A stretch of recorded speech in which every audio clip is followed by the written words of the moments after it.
Good day, dear friends. This is my third video release, and I'm Igor Gorky on the Country TV channel. And this video release I want to devote to continue the understanding of what's going on in the world because of the Russian aggression against Ukraine. And I want to analyze the reasons, the causes why Russian Federation attacked Ukraine, so that the conflict brought the whole world to the danger of its destruction in the world nuclear conflict. So I think that we have to go far back to the history and to find out ourselves in 1263, when Grand Duchy of Moscow appeared, and it's appeared as it was excluded out of Grand Duchy of Vladimir. So initially, this state, this country, Grand Duchy of Moscow, it had a small territory around a small river, a river of Moscow. So I would tell it is kind of a progenitor or egg of the future Russian Empire and of modern Russia. Then we can find out that after this country appeared, they started to expand their territories by the means of external wars. And we can see three big wars against Novgorod Republic. And finally, these wars were ended in 1478 by occupation by the Grand Duchy of Moscow of Novgorod Republic. So that then on the territory of these two countries, a new Russian state did appear. Then we can see that the further development of the Russian state was the consistent and permanent wars and occupations of other territories and of people which inhabit these territories further and further. We can see so that finally all this process led to appearance of Russian Empire, and the culmination, the apogee of the development of the Russian Empire was probably on June 8, 1850, when the biggest part of the Duchy of Warsaw was incorporated as a part of the Russian Empire. So at that moment, the Russian Empire, the territories were from Alaska, Far East Pacific, and Chinese Manchuria in the east, to Finland, Baltic states, Poland, Bessarabia in the west, and from Arctic Ocean on the north to Transbaikalia, Turkestan, and Transcaucasia in the south. So basically, the development of the Russian Empire was pretty much in the context of the historic trends of the world at this period of time. It was the time of formation of empires and of dividing the world into the parts which became the colonies of different empires, so that the whole world got divided. At the same time, the 20th century, we can find out that the role of extensive factors, that is, the control over territories and resources of these territories, started to decrease in comparison to the role of intensive factors. It was also important because the whole world got divided between empires, and so uh, I mean just uh, it was a little bit problematic to to use extensive factors of additional territorial occupations as a source of development, so that it was a need to use the resources on the controlled territories with more effectiveness. So that's why the role of intensive factors in the development became more significant. Also, not everybody uh, practiced the priority role of intensive factors.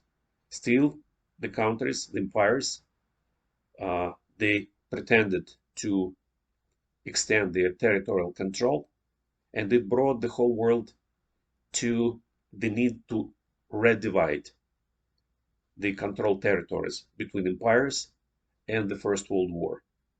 So the result of the First World War is that four empires got collapsed. To list these empires, they are German Empire, Ottoman Empire, Austro-Hungarian Empire, and Russian Empire. And let us concentrate on the Russian Empire. Russian Empire got collapsed. But what had happened after the Russian Empire did collapse? We can see that a new empire, Soviet Empire, did appear on the territory of the former Russian Empire. Soviet Empire, which was called the USSR, Union, the Union of Soviet Socialist Republics, a communist empire. We can see that the USSR, if to compare with the Russian Empire, lost several countries. Actually, they were Finland, Estonia, Lithuania, and Poland. But then, uh, while developing uh, the Soviet Union, which also as an empire did participate in different kind of wars and territorial occupations, the Soviet Union totally reoccupied Estonia, Latvia, and Lithuania, and partially reoccupied Finland a little bit, and Poland. Uh, then, the next reference point of historic development was the Soviet Union, was the collapse of the Soviet Union. And also, a little bit to turn back in my analysis. So we can see that the collapse of the Russian Empire as a result of the First World War was not complete. It means that the empire didn't collapse completely. It entered its half life. It entered the process of half disintegration. So, uh, I mean, just the next reference point after the collapse of the Soviet Union, after the collapse of the Russian Empire, emerging of the Soviet Union, the next reference point on the process of the further disintegration of this of the Russian Empire was the collapse of the Soviet Union. And the collapse, as a result of the collapse of the Soviet Union, 15 new countries appeared on the map of the world. It means that 14 countries got independence from Russia, and the 15th country, Russia, it continued to exist still as an empire. Uh, Russian Federation, that's a new country which was formed on the territory of the former Soviet Union. It's actually was formed in the boundaries of the previously existing Russian Soviet Federal Socialist Republic. And so we can list also other 14 countries which got independent from the Soviet Union, from Russia as well. They are Estonia, Latvia, Lithuania, Belarus, Ukraine, Moldova, Georgia, Armenia, Azerbaijan, Kazakhstan, Kyrgyzstan, Tajikistan, Uzbekistan, Turkmenistan. Uh, but if to look once again at the Russian Federation after the collapse of the Soviet Union, we can discover that there are 21 national republics and 5 national districts and regions which are a part of the Russian Federation. It means 26 uh, different nationalities. These nationalities are sub-ethnoses of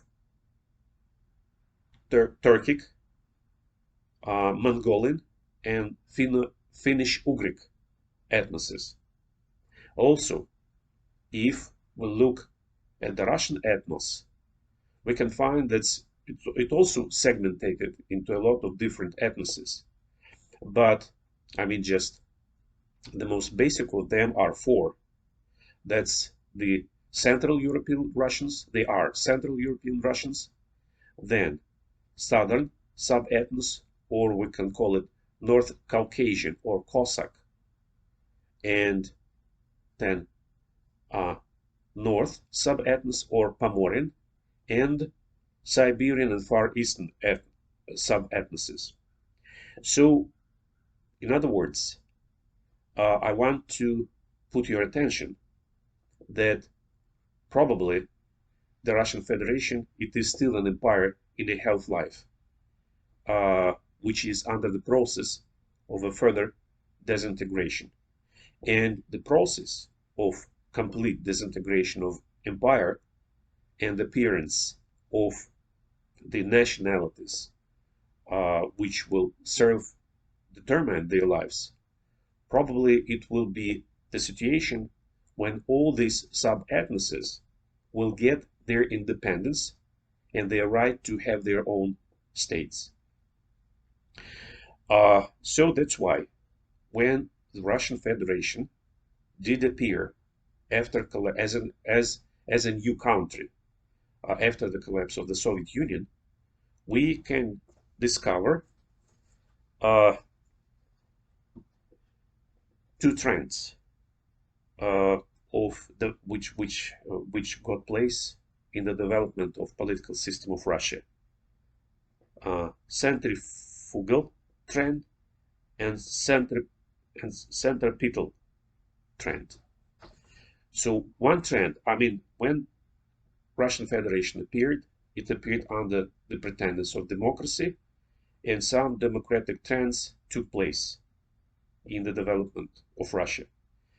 Uh, these democratic trends allowed national republics and national districts and regions to get their autonomies, and actually they got a trend of self-determination. The governments of these national regions basically started to the development actually was showing the legal preparation for getting full independence from Russia. Also, we can see territorial separatism, like Kaliningrad region, which is former Prussia, and I mean just they are existing apart from the main territory of Russia. We can see separatism in Siberia and Far East and in Ural as well. So this is the first trend, and the completion of this trend probably would bring Russia to its further disintegration. It would be the result of the democratic process. So if Russia would get completely democratic country, then we can predict the disintegration of Russia into a lot of other countries and final disappearance of an imperialistic state on the post-Soviet territory. Also, we had another trend. This trend was the privatization of all the former state property in the hands of oligarchic clans, which were connected to the KGB. Also, it was a trend of concentration of all brains of power in the hands of executive power. So, in other words, it was a trend of formation of uh, autocracy on the territory of Russia. And finally, it happened on December 31st, 1999, when the first president of Russia, President Yeltsin, granted the power into the hands of Vladimir Putin, an appointee from the KGB. So finally, all the economic resources of the former, of the former uh, Soviet state on the territory of the Russian Federation, and the political power appeared in the hands of those structures which were related to the KGB. Then, when it appeared, so the further development was in the favor of formation of autocracy and dictatorship on the territory of Russia. So these two trends, democratic trends and and the trend of development of autocracy, they started to conflict each other. They met each other.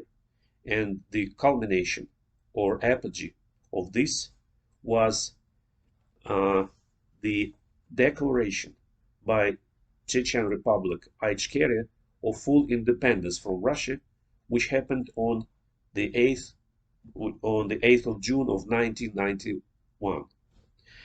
But first, this declaration, it was declared and not real conflicts had happened until Russia decided to start a war against Chechnya. And then we uh, were the witnesses of two wars of Russia against Chechnya with the application of hard weapons, combat aircraft, missiles against the civil population as well. First Chechen War, which actually ended by the recognition of independence de facto, not de jure, but de facto. And the first Chechen War, it happened in 1994, 1996. And then the second Chechen War, when Russia repeated the aggression against Chechnya. It happened in 1999, 2000, and then the whole territory of Chechnya was occupied, and guerrilla movement of Chechen resistance continued on the territory of Chechnya until 2009. So then, it is also to notice that the trends of establishing of autocracy and dictatorship in Russia, they were followed up not only by internal repressions and internal limitation of freedoms of nations for self-determination, but also by, some external aggressions. But anyway, let me point one more trend in Russia. Also, when finally autocracy and dictatorship established in Russia, at the date Vladimir Putin came into Kremlin, then the process of limitation of self-determination rights of nationalities started to develop. And the Russian Federation appeared de jure and basically de facto as a federative state. Then, right now, the rights of the national republics and regions, they're so much restricted that de facto the Russian Federation is not anymore a federation, but it is an unitarian state. So then we'll repeat. Let me return back to the story of external aggression. External aggression.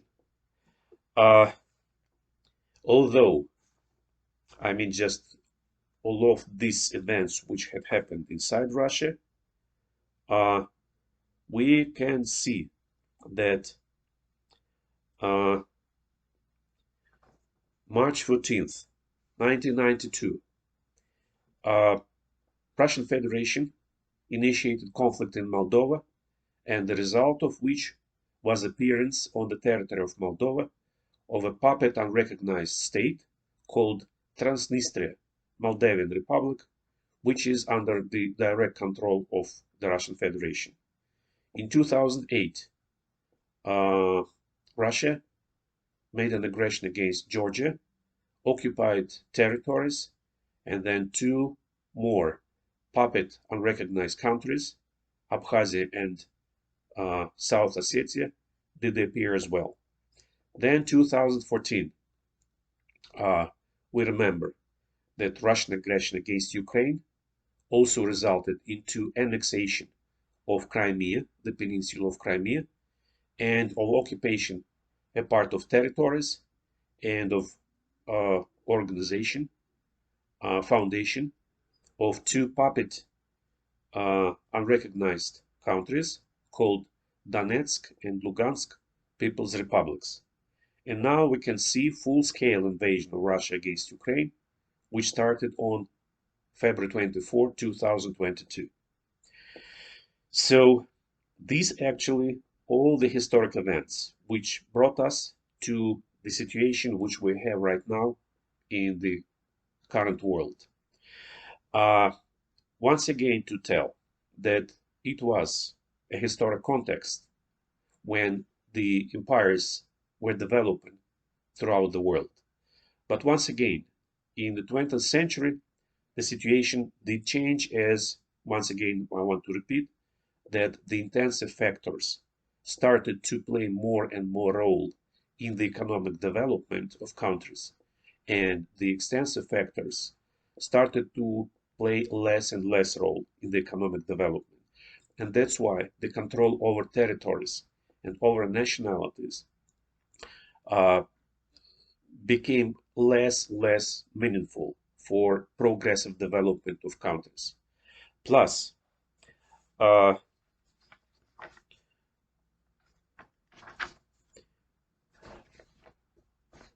uh, we have to recognize the development of world technologies and change of uh, technological orders in the world.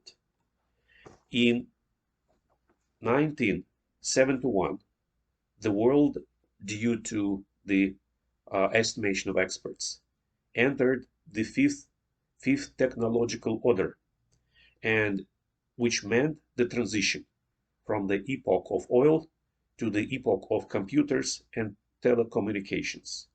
And in 2004, the world entered the sixth technological order, and as it happened, the transition into the epoch of nanotechnologies.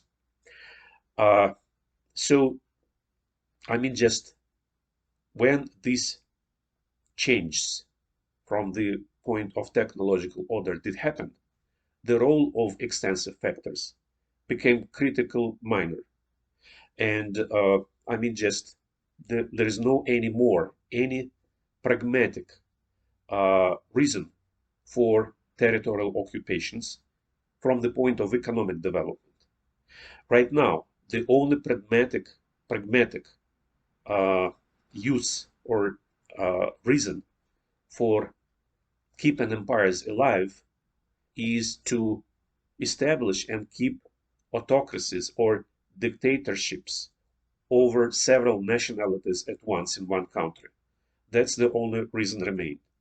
We can see even that one of the greatest empires of the world, British Empire, stopped to exist or in 1997, when its last colony, Hong Kong, was transferred from the governance of the United Kingdom uh, to the government of China.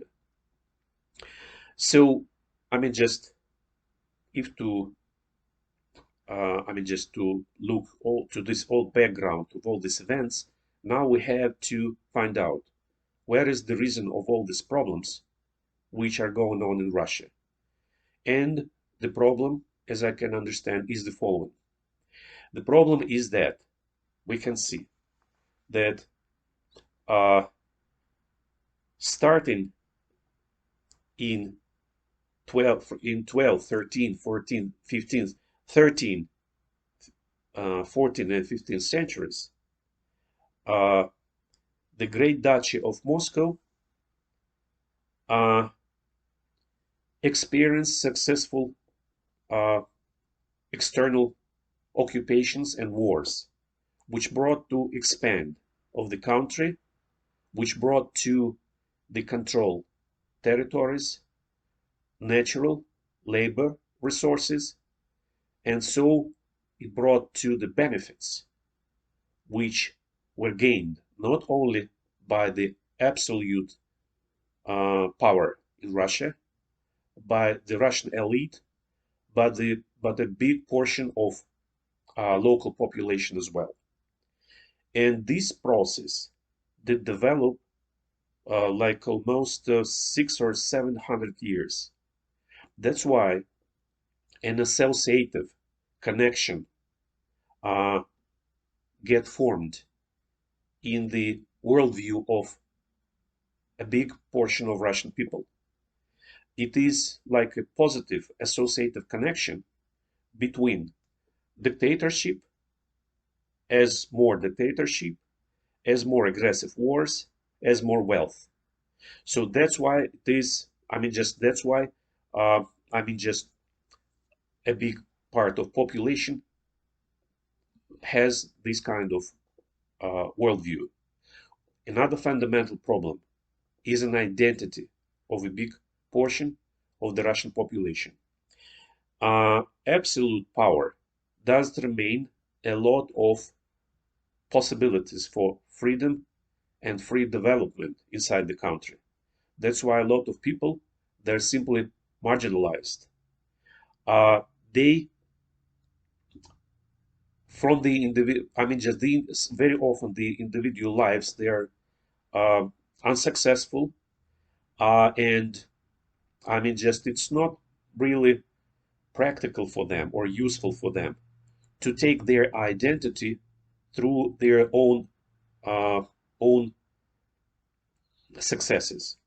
That's why just it developed in the Russian society that they take their own identity through the development of a big collective, of a big quantity of people of the whole country, because in their self-identification, uh, their personal unsuccess is compensated, in their view, by their relation,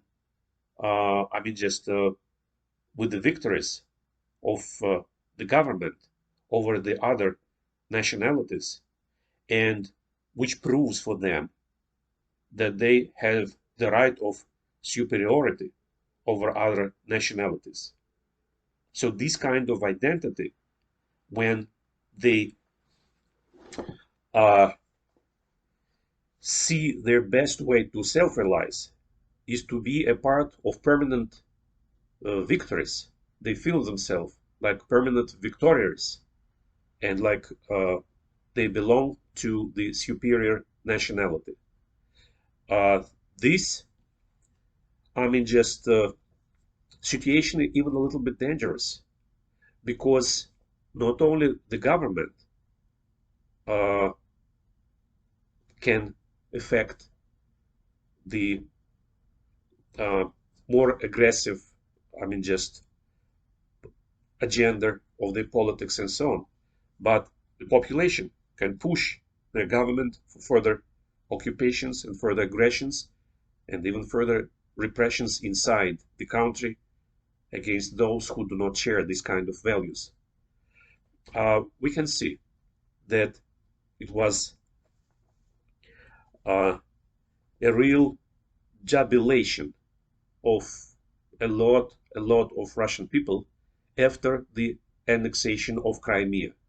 And probably this jubilation also supported the Russian government with the confidence that they have right for further military activities against the world, which we can face right now.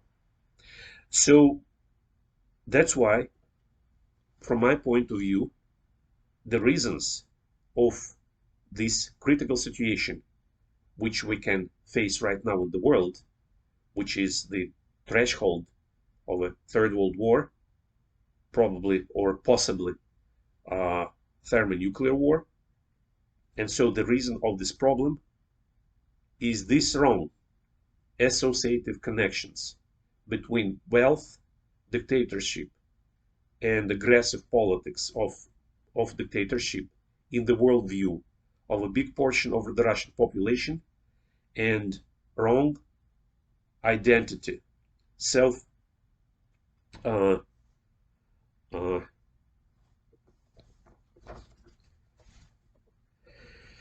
uh, self-perception of people when they see themselves as a uh, like part of permanent victors and the part of the community which has the right over uh, of privilege of superiority over other nationalities. So then, how to resolve this issue? I can see the only one way to resolve this issue. It is when the disintegration of Russia, the half-life of the empire will be complete, and when this empire finally will disappear, and all peoples of the Russian Federations will give the right for determination, for the right to form their own governments. This, I mean, just disintegration up to the stage when no one of the disintegrated countries in the future will have the conditions for dominance over other countries or the rights of successor of the empire which did exist before. Otherwise, I mean, the mechanism of development of imperialism can occur again. So, I mean, just let us try to find the right term for this disease, which is the wrong connection, wrong, I mean, just associative connection in the worldview and the wrong identity. I would tell it like uh, imperialist psychopathic epidemics in the Russian nation. So once again, the best way is to find a situation when all these uh, peoples, I would tell, for instance, sub-ethnoses, which I listed before, Russian, Turkic, uh, Mongolian, and Finnish-Ugric uh, sub-ethnic groups will have the rights for their own countries. Then, when one nationalities will lose the perspectives, the possibility to control other nationalities and to, I mean, just parasitically exploit other nationalities, then they will have to create right associative connections in the worldview that the wealth depends on the results of their own productive labor, but not on the conquest of other territories and controlling other peoples. Also, when in their identity they will take their personal, uh, their self perception, they will see themselves in their own success, in their productive, I mean, self realization, in the productive labor, but not, I mean, just like they will be like, football fans who feel themselves happy when their team is going to win, when their team wins. So Uh, then it will be the end of this dangerous psychopathic disease, and then we can establish a peace on the post-Soviet territories in this region, the same way like it was established in Europe after the Second World War. And so right now we can see that all these nationalities which conflicted between themselves, they had a plenty of wars in Europe. Right now they are in complete peace. So the same would happen on the territory of the former Soviet Union. So uh, this is the standpoint. And what it is about. It is about that the final goal of this support of Ukrainian resistance against Russia has to be clear, has to be cleared by everybody. We can find out that in Ukraine they actually realize clearly that the war and these dangers which are followed up because of this war, uh, they would be resolved completely when, not only when Ukraine will return all their territories back, but also when Russia will become disintegrated as an empire, when it will stop exist as an empire. And only then the final point, final dot will be put in the history of all these tragedies. This tragedy is not only for the world around Russia. A lot of Russians are suffering inside Russia. Uh, there is, I mean, uh, a lot of people who do not share all these values. How much of them, it's hard to tell right now. Uh, just sometimes somebody told, for instance, like 80% of population support the aggressive war of Russia against Ukraine. Even if to agree with this figure, then we can find out that 20% of population is against. And what means 20% of population? The whole population of Russia is 140 million. So it means like 30 million of population of Russia is against this war and this kind of political system which is inside Russia. Um, so it is actually more than half of Ukrainian population. So it means that these strategies which are born, which are created inside Russia, they are faced not only by the world outside Russia, but it is a tragedy for people inside Russia as well. And that's why the new uh, world of the new order which can exist after the empire will disappear is will be of great use for Russian people as well, for the Russian people as well. Uh, Realizing this fact, just once again to point that right now it's very important that the Western community, the Western government also will be clear with the final goals of the support of Ukraine. And the final goal to support of Ukraine can be only one. It is the goal not only for Ukraine to return back all their territories which were occupied after 2014, but also the efforts which will bring to the disappearance of the imperialistic state on the territory of Russia and appearance in the post-Russian, post-imperialistic space of independent, democratic, free, self-determined peoples and countries. Uh, this is my basic idea of this video release, and just there are still some other items which can be discussed concerning the danger of a Third World War, and I have the plans to continue this discussion in my next video releases. So thank you very much for your attention, and see you in my next video releases. Goodbye. Thanks. Thanks a lot.